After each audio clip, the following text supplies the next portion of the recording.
de la rabia es una enfermedad mortal. La rabia tiene 3 periodos,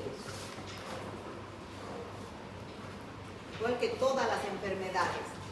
Desde el periodo de la transmisión,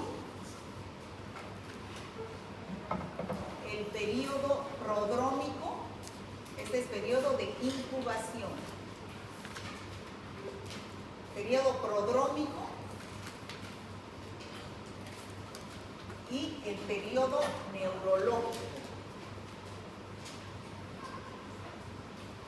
Y aquí, cuando llega ya este periodo neurológico, el paciente se muere. O sea, es una enfermedad irreversible. El virus es introducido a través de una herida. Puede ser una mordedura, una arañadura, una lamedura del animal que está enfermo con rabia. La fuente de infección es la saliva del animal. Entonces tiene que haber una herida. Ingresa el virus y empieza a avanzar por el sistema nervioso a razón de 3 milímetros por hora. Avanza y su fin es llegar hacia el cerebro. El tiempo que transcurre desde que el virus ingresa al organismo humano a través de una herida por una mordedura o arañadura, hasta que llega al cerebro, es el tiempo que uno puede actuar en tratar de salvar al paciente. ¿Ya? ¿Alguien lo conoce al muchacho que lo llamó? Ah, ya. Entonces puede salvar. En el trayecto que está yendo al cerebro se puede hacer el tratamiento. Pero una vez que llega al cerebro el virus, empieza ese periodo neurológico y empieza a tener, para disculpar, había todo en el otro bolsillo. Y empieza a tener los signos y síntomas de la rabia. ¿Ya? Entonces, ¿cuál es más peligroso? ¿Una mordedura aquí en el brazo, en el hombro, en la cara o en el pie? ¿Por qué? Porque está más cerca del cerebro, entonces más rápido llega al cerebro y menos tiempo tenemos para poder actuar. El tratamiento tiene que ser mucho más intenso. Vamos a ver cómo se realiza, ¿ya? Entonces, este virus pertenece a la familia Rhabdoviridae del género Rizavirus. Esa es la taxonomía del virus y ataca al sistema nervioso central. Es mortal la enfermedad cuando ya llega al cerebro. Por eso el tratamiento hay que hacerlo antes de que llegue al cerebro. Entonces, ¿cuáles son las especies de animales que son reservorios y que pueden transmitir el virus de la rabia? Pueden ser animales domésticos como los perros, los gatos con rabia, animales silvestres como los murciélagos, los zorros, los tigres, los leones, los monos, o también pueden ser animales del área rural como los ovinos, o sea, las vacas, los caballos, los camellos, las ovejas. Entonces, cualquiera de estos animales puede transmitir el virus de la rabia a través de una mordedura. Entonces, como les decía, el virus de la rabia puede infectar, es un virus que solamente afecta al sistema nervioso. Y es un virus que solamente ingresa cuando hay una herida. Entonces, este es el virus de la rabia, tiene forma de bala, tiene su cápside, tiene su ácido nucleico, o sea, la morfología que tiene es helicoidal, no es icosaédrica. ¿Cómo se realiza la replicación del virus de la rabia? Es importante hablar sobre la replicación. ¿Por qué? Porque este virus, una vez que el perro muerde, en su saliva está el virus. Entonces, lo deja el virus en el lugar de la herida. Y ese lugar de la herida tiene músculo. Y esas células musculares son las que sirven para que el virus empiece a replicarse. Esta, por ejemplo, es una célula muscular. Y este es el virus de la rabia. este virus que se te ingresa. Entonces, ¿qué es lo que sucede? El virus ingresa, libera su ácido nucleico ARN y ese ácido nucleico da la orden a esta célula para que sintetice los elementos del virus. ¿Cuáles son? El ácido nucleico y la cápsida. Entonces, produce por separado la célula los elementos que conforman el virus de la rabia. Pero llega un momento en que se tienen que unir, se tienen que ensamblar. Entonces, se ensamblan dentro de la célula y después se liberan, quedando la célula destruida, se lisa.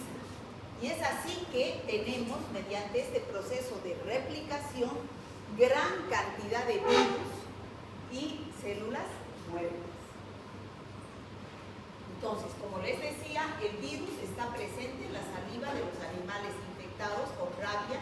Pueden ser animales domésticos, salvajes o animales del campo. Se transmite a través de una mordedura, porque abre una herida, una puerta de entrada, deja la saliva, o a través de un arañazo, también a través de un arañazo, porque un arañazo hace una herida. ¿Y dónde está el virus? Los perros, los gatos se lamen, ¿no es cierto? Las patas. Los dejan los virus en las uñas también. Entonces, al hacer la herida, contaminan con la saliva que está en las uñas con virus y ingresa el virus. Entonces, la única puerta de entrada del virus de la rabia es una herida. Se dice que también en las cuevas donde hay murciélagos puede el virus ingresar, pues cuando hay murciélagos con rabia, ¿no? En las cuevas y la gente ingresa, puede haber transmisión por vía aérea, pero eso no está del todo confirmado. Esto sí es verídico, que ingresa a través de una herida, es la única vía de entrada. Se replica, como les decía, en las células musculares. Una vez que se replica, se generan nuevos virus, aumentando la dosis infectante que va caminando hacia el cerebro a través de la médula espinal a razón de 3 milímetros por hora hasta que llega al cerebro. Cuando llega al cerebro se produce todo ese camino que ha hecho es este, de acá, ¿no? Este periodo de incubación puede durar días, meses, dependiendo del lugar de la herida. ¿Por qué? Porque avanza a razón de 3 milímetros por hora. Entonces, dependiendo del lugar de la herida, avanza este periodo y este periodo prodrómico puede durar una semana y después llega al cerebro y se produce una encefalitis, donde se manifiesta el periodo neurológico, donde el paciente ya empieza a tener el periodo de estado, donde el paciente empieza a tener ya los síntomas de la rabia, ¿no?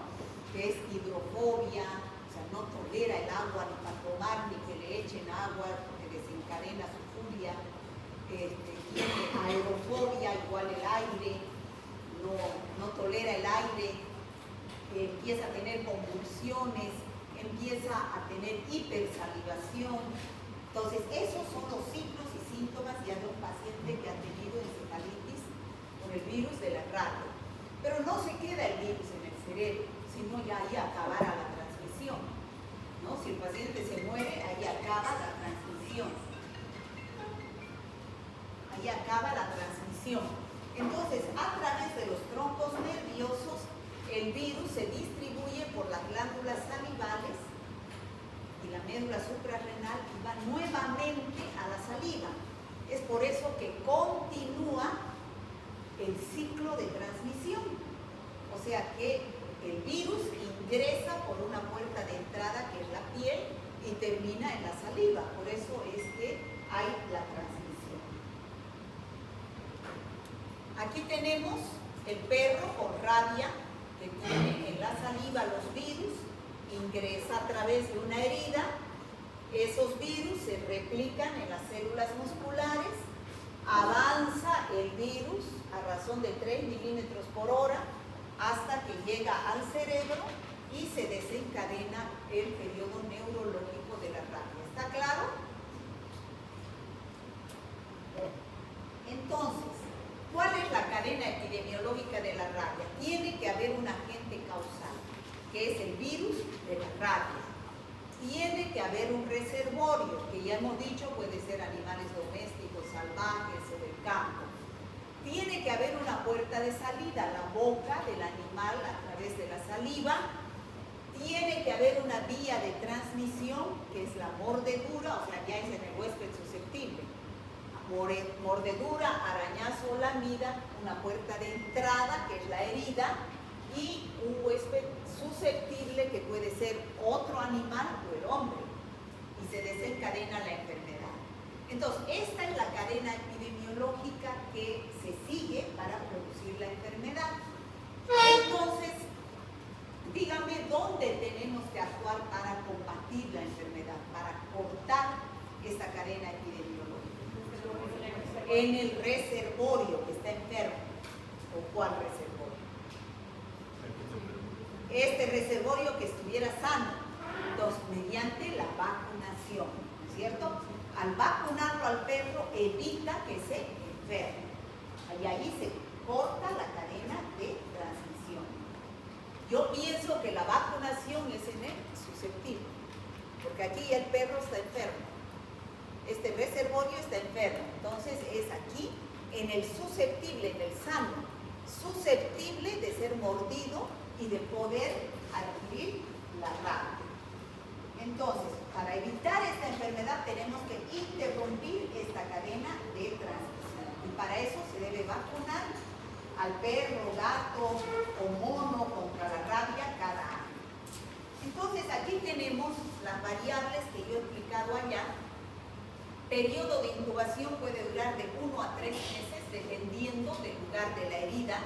Generalmente no tiene signos ni síntomas, es asintomática. Por eso cuando a veces muerde no le damos importancia hasta que pasa el tiempo y ya se desencadena la rabia.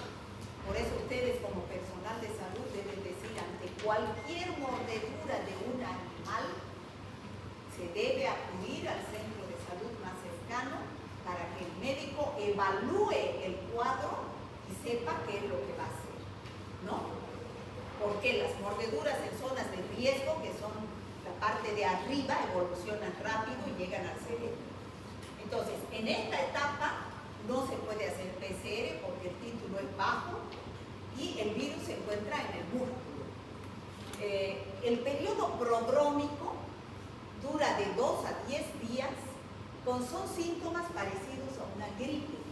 Entonces tiene fiebre, mialgias, artralgias, y en el dolor de la herida puede aparecer parestesia, que quiere decir como una sensación de hormigueo en el lugar de la herida.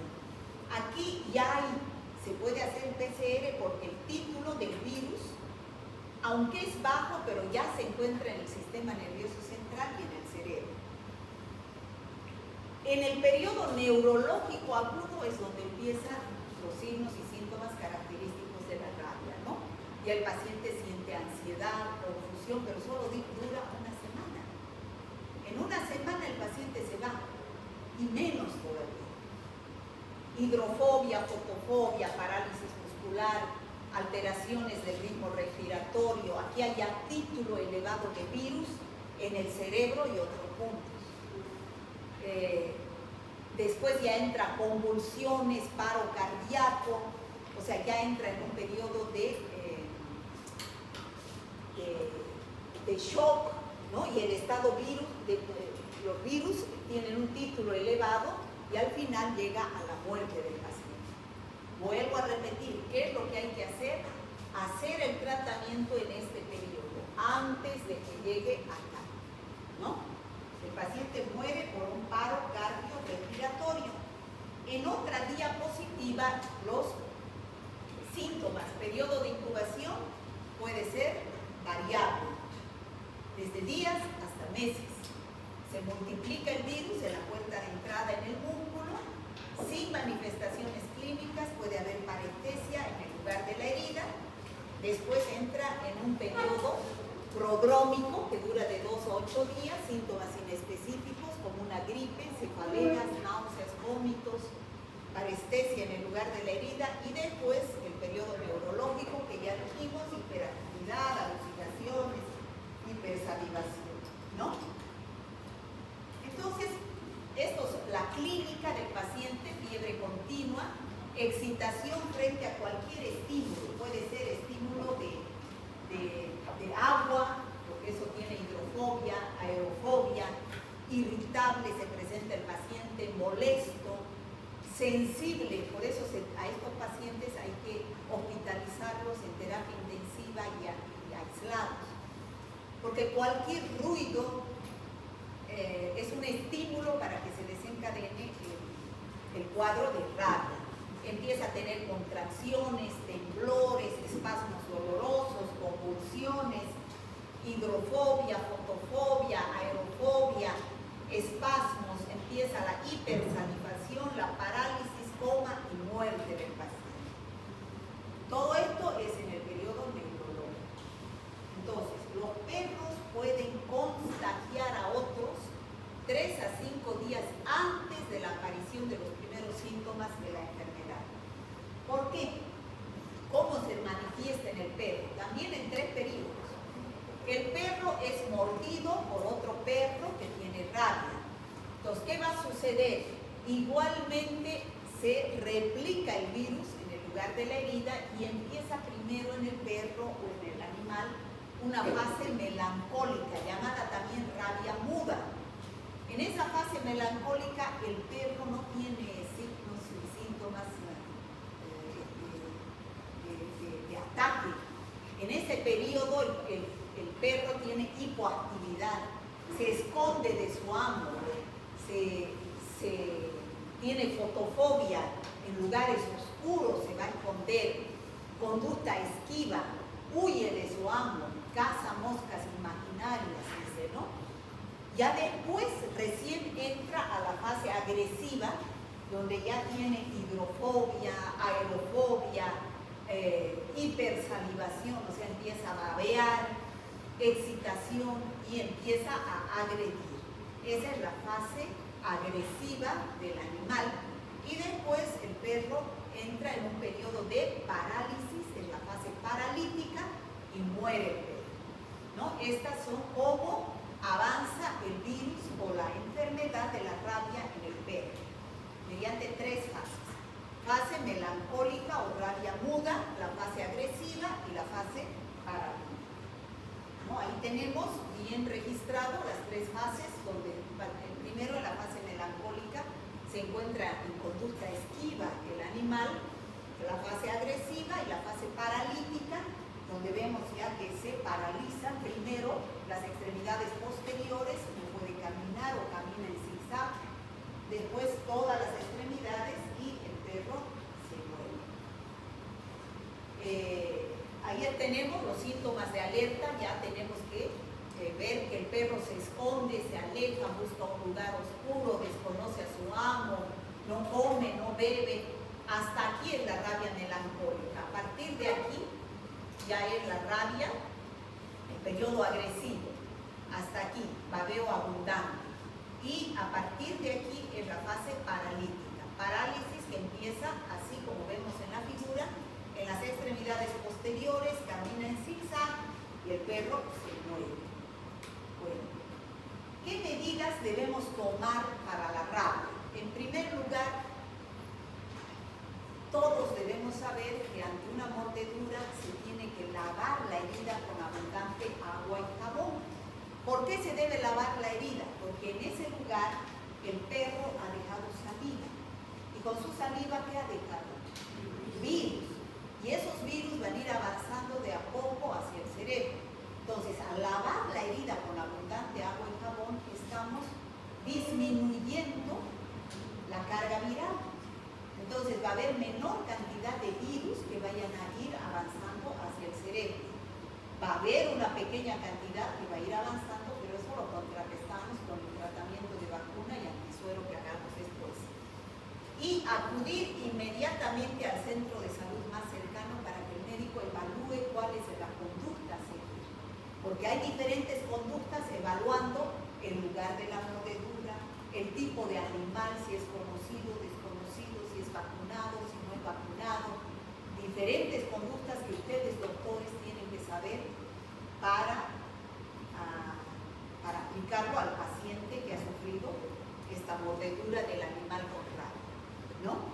Pero la primera conducta es lavar la herida con agua y jabón. ¿Cuál es el objetivo?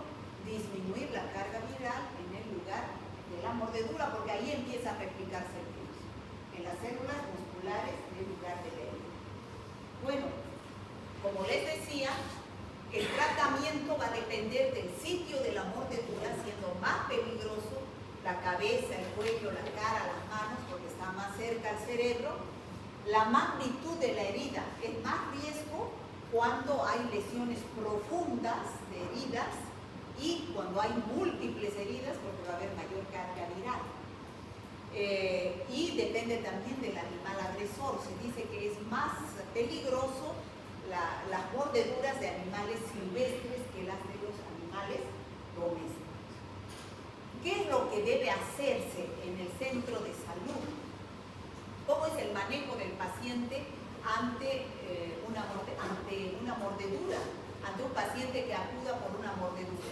Tenemos la conducta de la enfermera y la conducta del médico. ¿Qué debe hacer la enfermera? Debe anotar la dirección exacta y teléfono del paciente, porque como vamos a ver a continuación, se tiene que aplicar en muchos casos vacuna. Y la vacuna no es una sola, la vacuna es varios días. Entonces el paciente se puede aburrir y se puede cansar y no ir más. Entonces el centro de salud tiene que llamar al paciente para que termine su tratamiento, porque si no es un fracaso del sistema de salud y ese paciente es una fuente de infección. Debe tomar los signos vitales, presión, pulso, temperatura. Debe tomar el peso, la talla, la edad del paciente. El estado vacunal, preguntar si ha sido vacunado o no ha sido vacunado anteriormente, si ya tiene la vacuna antitetánica, o sea, puro preguntas la enfermera. El médico, ¿qué tiene que hacer? Igual, tiene que hacer una anamnesis, viendo el motivo de la consulta, va a ser una mordedura de un animal. ¿Qué tipo de contacto es el animal? ¿Lo conoce, no lo conoce al animal? ¿Ha sido una mordedura, un arañazo, una lamedura? ¿No? Es un animal vagabundo, es conocido, tiene vacuna, no tiene vacuna. Entonces, de acuerdo a todo eso, el médico tiene que evaluar para saber si es qué tipo de conducta va a aplicar a ese paciente. Esta es la vacuna para la rabia, que se llama la vacuna Fuensalida, porque este fue el investigador que descubrió. Entonces, ¿cómo se hace? Se inyecta, ¿cómo se obtiene la vacuna? Se inyecta virus al cerebro de los ratones lactantes, ratones recién nacidos. Después se tritura su cerebro y se purifica al virus que está en el cerebro y se lo inactiva. Entonces, esa vacuna de virus inactivado es la que se aplica a los pacientes para que adquieran inmunogenicidad. Ahí tenemos heridas de pacientes que han sido mordidos por diferentes animales.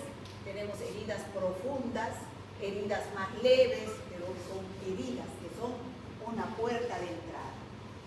Estos son recortes de periódicos recientes donde nos demuestra que hay casos de rabia en Bolivia y que debemos prevenir la enfermedad. Anualmente se debe vacunar para la rabia. Se vacunaba en el mes de agosto, pero dice que ahora en septiembre me han dicho que va a haber una campaña de vacunación a nivel departamental, ¿no? Donde participa la universidad.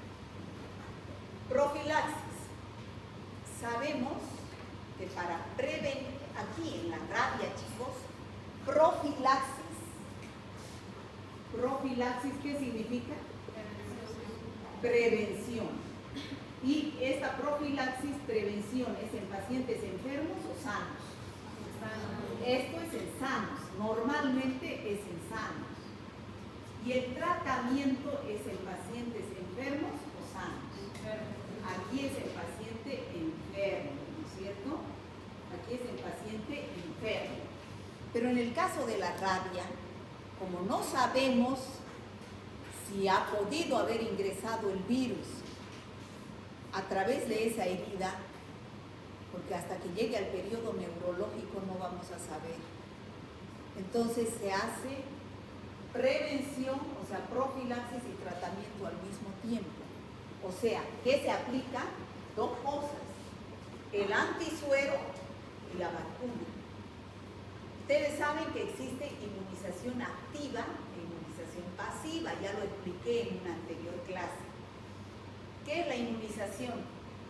Es que el organismo adquiera anticuerpos, pero puede ser inmunización activa, donde el organismo es el que produce sus anticuerpos. ¿Cómo? Si le inyectamos virus inactivos, la vacuna. Pero eso tarda, ¿no es cierto?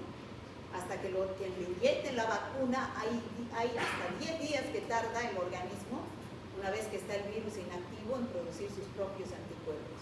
Eso es activo. Pero existe, como esta es una enfermedad que hay que actuar rápidamente, hay el antisuero. ¿Y qué es el antisuero? Es inmunización pasiva. ¿Por qué es pasiva? Porque ya hay aquí anticuerpos preformados, pero no es de humanos, generalmente es de caballo. O sea, se le inyecta virus a los caballos, eso hacen las empresas farmacéuticas, ¿no? Que preparan este antisuero. Le inyectan los virus a los caballos para que el caballo produzca los anticuerpos. Y después se le saca la sangre al caballo, se purifica y ya tiene anticuerpos contra el virus de la rabia. ¿Está claro? Pero aquí ya están formados los anticuerpos, aunque sea heterólogo de otro ser, no es del hombre, no es homólogo, porque muy raras veces ha habido sobrevivientes del virus de la rabia, casi nunca, para sacarle antisuero, es de caballo. Entonces es un antisuero heterólogo. Entonces, como es rápido lo que hay que actuar, no podemos esperar que el organismo empiece a producir sus anticuerpos. Entonces le ponemos anticuerpos preformados para ir neutralizando al virus. Bueno, y hablando de las vacunas, el antisuero es uno, pero las vacunas tenemos dos esquemas. El esquema reducido y el esquema clásico. ¿En qué consiste el esquema clásico? El esquema clásico hay que colocar 14 dosis en el deltoides, o si no también se aplica acá en el estómago. Entonces, 14 dosis, una diaria. ¿Qué se está aplicando? Virus inactivo, ¿no? La vacuna de Fuensalida. Y 2 de refuerzo, después de 10 días y después de 10 días. En total son 16 dosis. Muchas veces el paciente no va las 16 veces al centro de salud y abandona tratamiento. Entonces, por eso hay que anotar la dirección y el centro de salud debe buscarlo a ese paciente. Ahora, hay otro esquema que es el esquema reducido, es decir, menos tiempo. Solamente 7 dosis, 7 días y 3 de refuerzo con términos de 10 días cada uno. Entonces, en total son 10 dosis. Ahora, ¿cuándo aplico esta y cuándo aplico esta? Depende del caso, ¿no? Eso vamos a ver ahora. Ese es el esquema reducido. 10 días y este es el suero. Entonces, dependiendo del lugar de la mordedura. Por ejemplo, este es el caso más grave. Que la mordedura haya sido en la cabeza, haya sido en la cara, en el cuello o en el pulpejo de los dedos de la mano. Entonces, hay más terminaciones nerviosas. Entonces, avanza rápidamente hacia el cerebro. No importa cuál haya sido el animal mordedor. Puede ser salvaje, puede ser doméstico con vacuna, puede ser doméstico sin vacuna, puede ser desconocido, no importa. Aquí lo que interesa es el lugar de la mordedura. Entonces, ¿qué es lo que ustedes deben aplicar cuando viene un paciente así con la mordedura en la cara, en el cuello? Deben aplicar las dos cosas. El inmunización activa, que es la vacuna, y la inmunización pasiva, que es el antisuero. ¿Cuál es la inmunización pasiva? El antisuero. El antisuero, como les he mostrado, es un frasco. ¿Qué es lo que tiene? Anticuerpos, inmunoglobulinas. ¿No es cierto? ¿Está claro eso? Chicos. Entonces, si yo tengo inmunoglobulinas en mi frasco, la mitad de esa dosis la aplico en el lugar de la mordedura y la otra mitad por vía intramuscular. ¿Por qué la mitad en el lugar de la mordedura? Porque hay virus que están en el lugar de la mordedura, replicándose en las células musculares de la herida. Entonces, ¿qué? Estoy neutralizando esos virus ahí con los anticuerpos. El virus es antígeno. Lo neutralizo con el anticuerpo que estoy inyectando. Y la otra mitad por vía parenteral, ¿por qué? Porque hay virus que ya se han disparado hacia el cerebro. Entonces, para neutralizar a esos virus. Eso es el antisuero. ¿Qué tipo de inmunización? Pasiva. Pero también tengo que aplicar vacuna. La vacuna tiene que ser el esquema clásico, las 16 dosis. 14, una diaria y 2 de refuerzo cada 10 días. 16 dosis. Ahora, si el animal es conocido, lo tengo a observar 10 días. Si es conocido, porque no importa que sea de salvaje, desconocido, lo que sea, hay que aplicar todo el esquema completo. Pero si yo lo conozco al animal, como estamos haciendo profilaxis, si lo conozco al animal y el animal no ha muerto en ese periodo de observación, después del 5.º día de vacunación puedo suspender el esquema. Porque quiere decir, ya no necesito vacunar porque el animal sigue vivo, quiere decir que no está vacunado. ¿No? Porque estamos haciendo profilaxis por si acaso, porque es una enfermedad grave, y tratamiento por si fuera rabia. ¿Se entiende? ¿Sí? Bueno, eso vuelvo a repetir, es en lugares que están próximos al cerebro. Ahora, ¿qué hago cuando el animal, cuando la mordedura no es en ese lugar, sino es en cualquier otro lugar menos en los lugares peligrosos, cabeza, cara, cuello, miembros superiores? Digamos es en los miembros inferiores. Y el animal es salvaje, no lo conozco, es desconocido. O sea, no lo puedo observar al animal. O sea, no puedo saber si está con rabia o no, porque es un perro o un animal desconocido. Ahí sí debo vacunar solamente, porque es el lugar que no es peligroso. Tengo tiempo para que mi organismo produzca mis propios anticuerpos, porque el antisuero es carísimo, ¿no? Entonces, tengo tiempo porque es en un lugar que no es peligroso. Entonces aplico la vacuna. ¿Pero qué vacuna? El esquema reducido. 7 más 3. ¿Ya? Entonces, siempre debo garantizar las 5 primeras dosis. Y debo hacer que el paciente termine sus 10 dosis. Es lo mejor que puedo hacer. Eso es cuando la mordedura es en un lugar que no es peligroso, pero no lo conozco al animal. ¿Y qué hago cuando el animal es conocido? Y la mordedura es en cualquier lugar menos lugar peligroso. Por ejemplo, el pie. El animal es conocido, no como el anterior caso que era desconocido. No lo podía observar. El animal es conocido, tiene vacuna, o conocido y no tiene vacuna. Entonces ahí nada, solamente observación. Observación. ¿Por qué? Porque tengo cómo observar al animal. Entonces, observo al animal por 10 días. Si en esos 10 días el animal puede presentar signos o síntomas de rabia, empiezo el proceso de vacunación con el esquema reducido. ¿Está claro, chicos? Ahora, depende de cada caso. Por ejemplo, yo me acuerdo a mi hija, le mordió un perro de la vecina en la cara, pero le mordió porque le estiró la cola, traviesa. pues le mordió, pero en la cara. Ah, entonces, pues por más que sea perro vacunado o lo que sea una madre, ¿qué va a hacer? Tiene que hacer, yo no podía quedarme a esperar que el perro presente algún síntoma. Yo compré el antisuero y la hice vacunar. Las dos cosas, ¿no? Eso depende. Pero esa es la conducta así.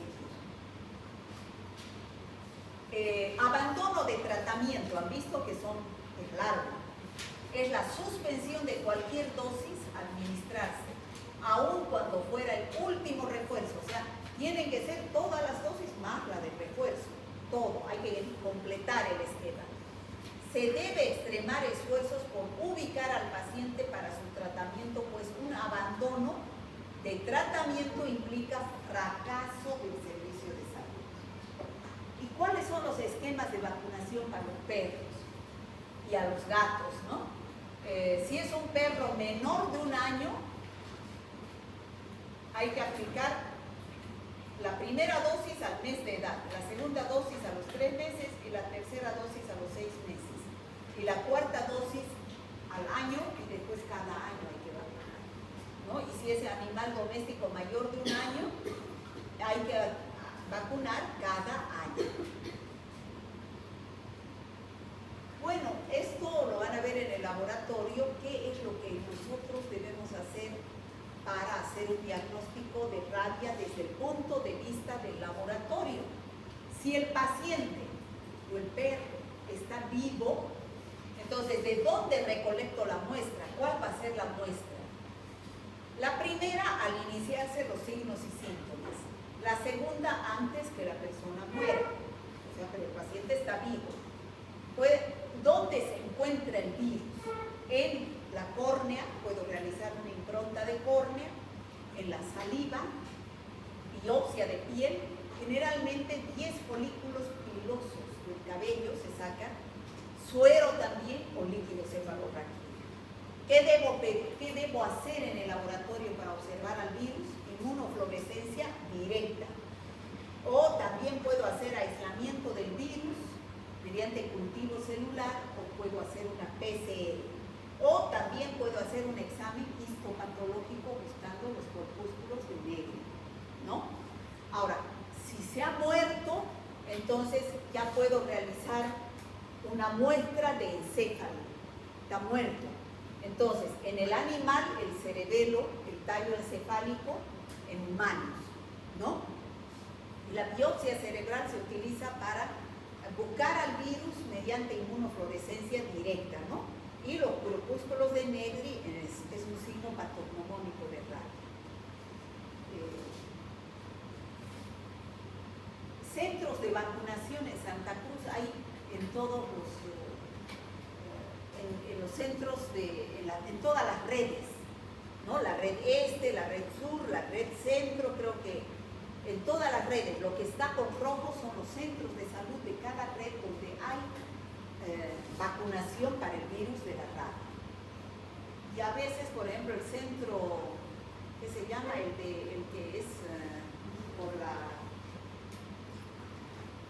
Virgen de Cotoca, ¿qué se llama? El Lazareto, ese funciona 24 horas. Bueno, importantísimo la bioseguridad cuando se está trabajando con un paciente posible de rabia. Y no debo decir solamente posible de rabia. Yo debo aplicar normas de bioseguridad, guantes, barbijo, bata, ante cualquier paciente. Para mí, cualquier paciente es riesgo de cualquier enfermedad infecciosa, ¿no? Entonces, las medidas de bioseguridad son importantísimas. Les cuento una anécdota.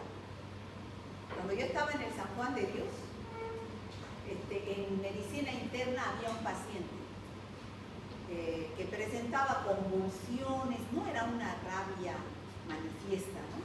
Pero después se desencadenó un ataque de rabia, fue a parar a terapia intensiva y falleció. Se hizo el estudio, recién le pidieron el estudio de biopsia cerebral al paciente y se manifestó que era rabia. Todos los médicos, enfermeras, residentes que habían estado sin normas de bioseguridad atendiendo a ese paciente se tuvieron que hacer vacunados. ¿Por qué? Porque han estado sin manejar normas de bioseguridad, como si fuera un paciente que no pudiera dar. ¿No? Estos son casos humanos que se han presentado, por ejemplo, ese es del hospital japonés de mordeduras, de rabia, ya ese es un paciente en etapa neurológica, este es un paciente que ha sido mordido, pero no está todavía en etapa neurológica. Estas son para obtener la vacuna, ¿no? Que se tritura el cerebro de los ratones, y esa es la inmunofluorescencia directa, donde se observa el virus, la PCR, y como les decía, la medida para evitar la cadena epidemiológica de la rabia es vacunando a los reservorios, a los susceptibles de la enfermedad. Por ejemplo, este es un caso de un caballo con rabia. ¿En qué fase estará? ¿Ah? La última fase ya, la fase paralítica. Igual, esa es una oveja con rabia, también ya en su fase paralítica. Igual esa en su fase paralítica. Igual una vaca, donde ya las extremidades no le responden. Ese es un perro, donde está en la fase de la rabia muda, o fase melancólica, donde se esconde, ¿no? Se esconde de su amo, donde adquiere una conducta esquiva, y esta ya está en la fase agresiva, donde ya el virus está. Eso es en el gato. También los murciélagos, ¿no? Y la rabia sí existe, hay casos de rabia todos los años, por eso ante cualquier mordedura de un animal, no sabemos si tiene rabia, hay que acudir al centro de salud, porque han visto que los primeros periodos es totalmente sin signos, sin síntomas característicos. Creo que en su guía tienen un caso clínico de un paciente ya en la fase neurológica que se le preguntó y 3 meses antes había tenido una mordedura. No sé si continúa ese caso clínico, ¿no? Bueno, eso sería rabia, chicos. ¿Hay alguna pregunta?